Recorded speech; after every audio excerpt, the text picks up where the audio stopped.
Kellerman Tower had a rhythm that only one man truly understood.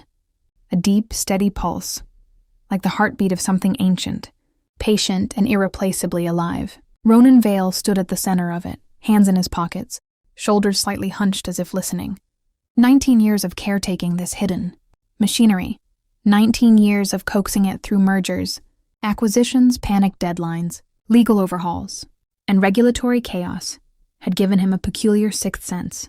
He could feel when a process queue lagged, when a subroutine spiraled, when an audit trail blinked wrong. He had built half of it with his own hands and inherited the rest from people who'd burned out or quit long before him. But here he still was.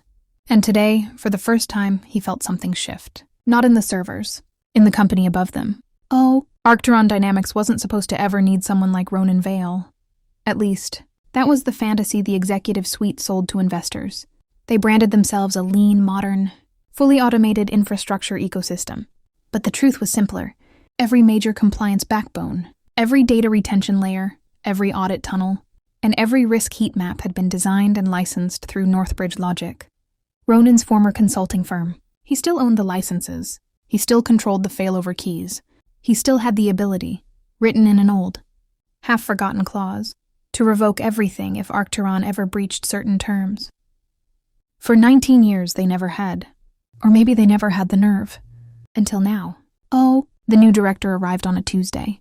Tuesdays were historically low-stress days in Ronan's world, which made the chaos that followed all the more jarring. Leon Bristow.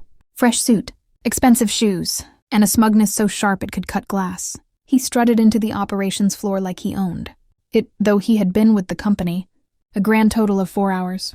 Ronan watched from his corner desk as Leon clapped loudly, summoning attention he had never earned. "All right, team," Leon announced. "We're cleaning house. Too many legacy layers. Too many outdated systems. We're moving everything to a new central platform I've designed." Ronan blinked slowly. He designed? The man hadn't even read the internal architecture diagrams yet. "Once we modernize," Leon continued, "we'll cut down at least 70% of our maintenance costs. These current systems? Overly complicated, redundant, clunky." A few analysts shifted uncomfortably. A compliance officer coughed. Ronan raised a hand. Leon locked eyes on him with instant irritation, the way people do when they've been warned about someone. "Yes?" Leon said, impatient. "You are Ronan Vale," he replied quietly. "Legacy systems architect." The room stilled. Everyone knew Ronan kept the company alive. Leon, however, smiled like he had caught a fly in a jar. "Ah, the legacy guy," Leon said. "Right. You'll want to pay attention here, because we will be phasing out all your old school frameworks." Someone in the back audibly inhaled. Ronan remained still. "Before you do that, you may want to understand how the compliance structures function. If you tamper with..." Leon cut him off with a raised hand. "I've already seen your diagrams. Frankly, they're overly paranoid. Fear-driven design. Overkill." Ronan said nothing. He had learned long ago that silence often revealed more than speeches. Leon turned back to the group. "Anyway, tomorrow morning, I'll present my modernization plan to the executive committee. Quarterly audits will be streamlined. No more unnecessary safeguards. Unnecessary safeguards. That was how disasters were born." Oh, the next morning, Ronan sat in the back of the all-hands hall as Leon clicked through his glossy, colorful slides, most of which were lifted straight from generic, corporate LinkedIn posts. Every few minutes he misdefined a term, mislabeled a data flow, or confidently explained something. Ronan had designed in a way that made no functional sense. Ronan didn't interrupt. He didn't need to. He had been through 18 directors. Most of them learned the hard way why his systems weren't optional. But this time the humiliation was public. "And here," Leon said proudly, "is how we'll remove the redundant audit flags that slow down reporting." Heads turned toward Ronan. Everyone knew those flags were mandatory for federal compliance. Leon smiled at him. "With all due respect, Ronan, your models came from a different era. We're modernizing. No more clinging to outdated thinking." Then he paused and smirked. "In fact, I'm restructuring the architecture team. Some roles may no longer be relevant." Ronan held his breath for 1 second. Just one. Then he picked up his coffee and sipped. The CFO, Alara Grant, stood up. "Effective immediately. We'll be transitioning Ronan into a temporary advisory position during the modernization process." Translation: You're being pushed out without making a scene." Leon looked thrilled. Ronan realized then that Leon wasn't merely incompetent. He was protected. Someone with money wanted him to climb fast. He could have fought. He could have explained. He could have exposed Leon's ignorance in front of the room, but Ronan simply nodded and said nothing. Silence, as always, unnerved the arrogant. By 3 p.m., his system access had been partially limited, not fully removed, because no one dared do that without learning how. By 6 p.m., he'd packed his desk into a cardboard box he didn't even fill. By 7 p.m., he walked out of Kellerman Tower for what everyone believed was the last time. Only one person, an old compliance manager named Thalia Rowe, caught him before the elevator doors closed. "Ronan," she whispered, eyes shining with fear. "They don't understand what they're touching." He gave a small, almost gentle smile. "They'll understand soon," he said. The doors slid shut. Ronan didn't sleep that night. Not because he was angry, but because he was calm. Too calm. He logged into the North Bridge. Logic portal, the one Arcturon executives didn't know existed because none of them had ever bothered reading the full licensing agreement. The clause was still there, untouched since the 2006 contract renewal. If Arcturon Dynamics unilaterally alters or disables critical compliance frameworks without review, all proprietary Northbridge logic modules revert to non-commercial trial status, meaning expire. He hovered his cursor over the toggle, not out of vengeance, but because the contract obligated him to. Safeguards existed for a reason. At midnight, he clicked. The first failures happened quietly. A supply chain dashboard froze. A risk assessment PDF wouldn't load. 4 archived audit logs returned empty. Analysts blamed the network. Managers blamed the old systems. Leon blamed technical hiccups. Ronan didn't watch. He didn't need to. He knew exactly how the cascade would unfold.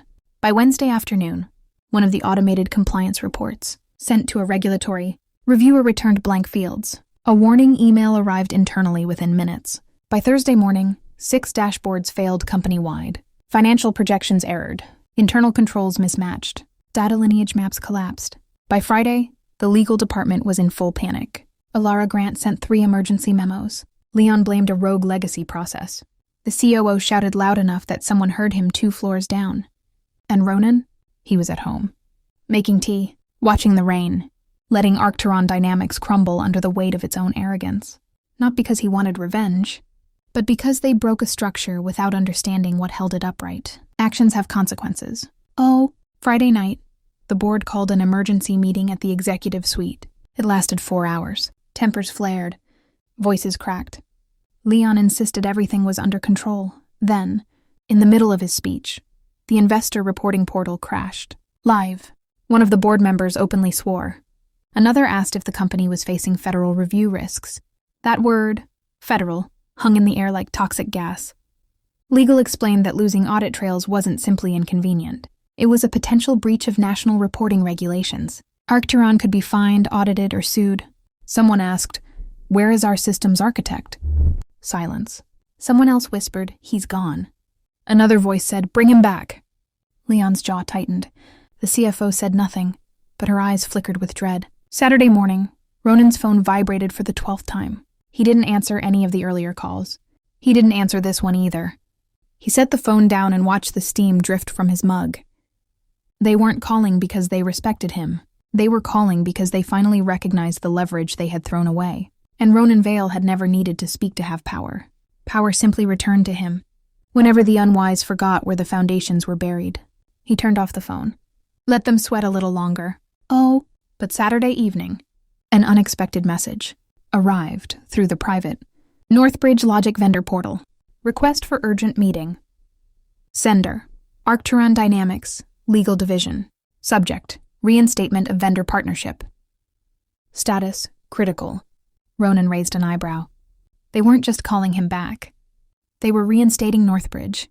Logic, the very consulting firm that had once belonged to him before he sold it off, keeping only the licensing controls. He hadn't worked there in over a decade.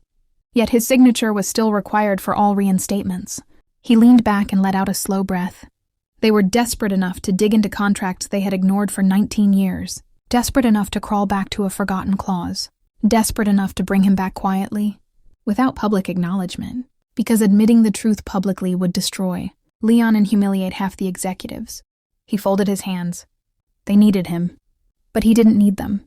Still, he wasn't malicious. He wasn't cruel. He would help, but on his terms.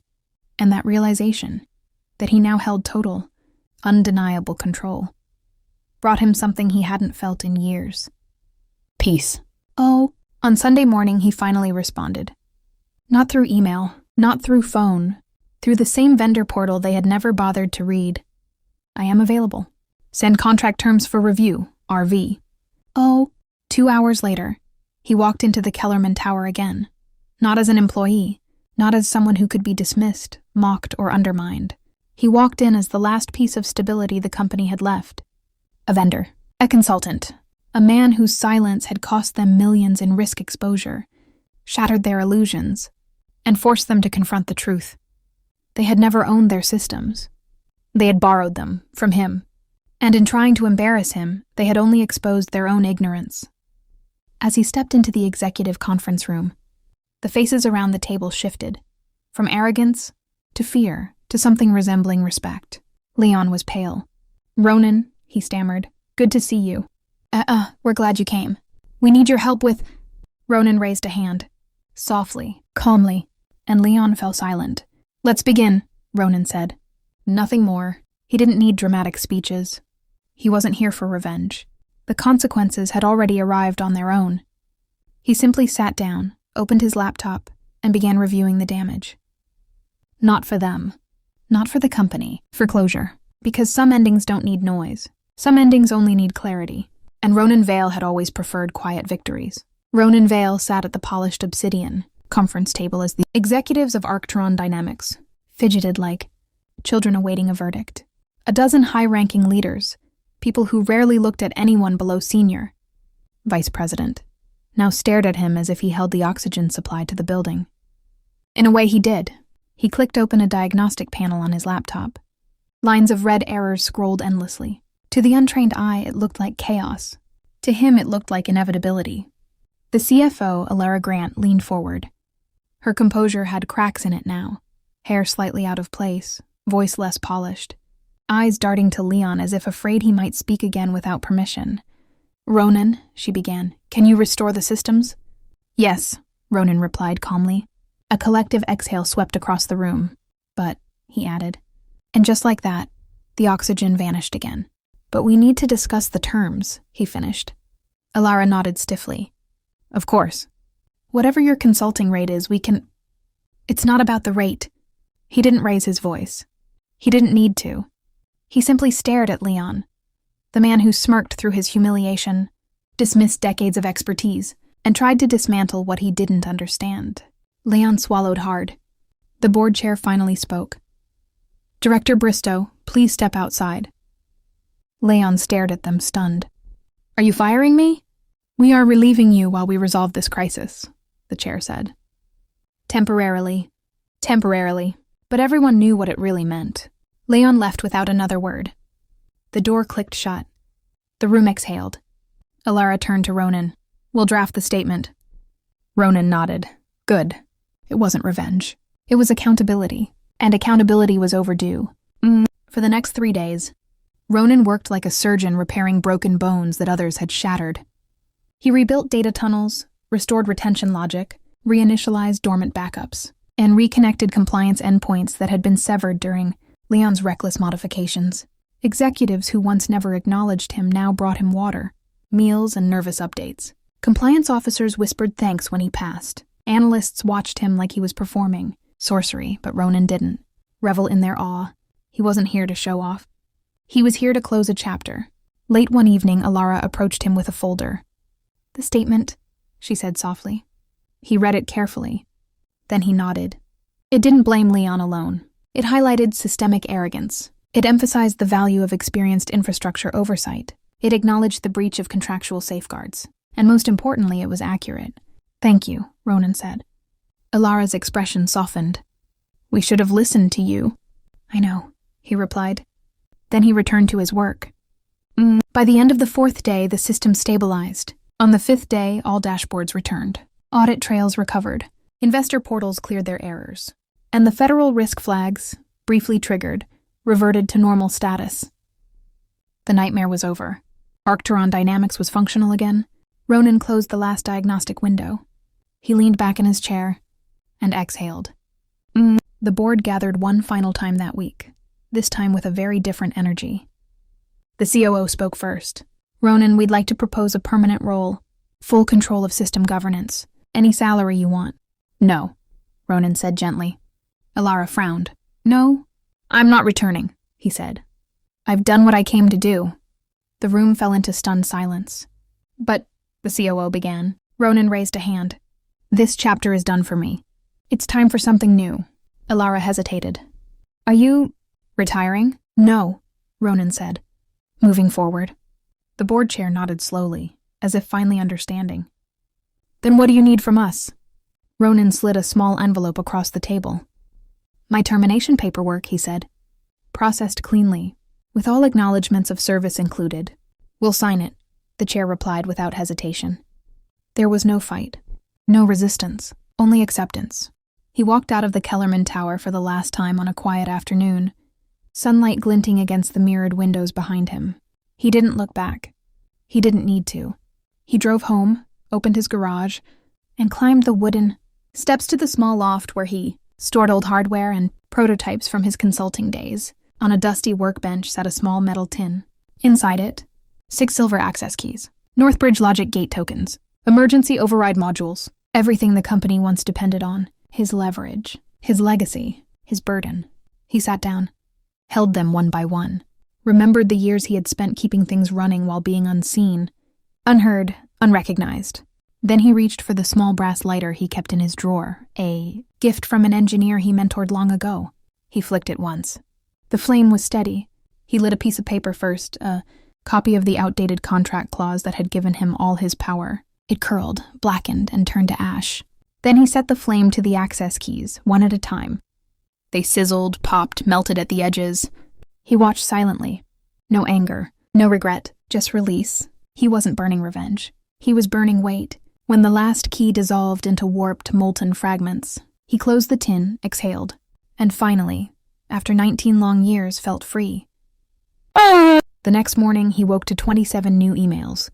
Not from Arcturon, from companies who heard what he'd done. From firms desperate for someone with his quiet brilliance, from people who valued what Arcturon had taken for granted. He smiled faintly. He didn't know which offer he'd take, but he knew one thing. He'd never again let anyone mistake his silence for wasn't weakness. The absence of power. It was the presence of control, and Ronan Vale walked into the next chapter of his life, knowing exactly how much power he truly had.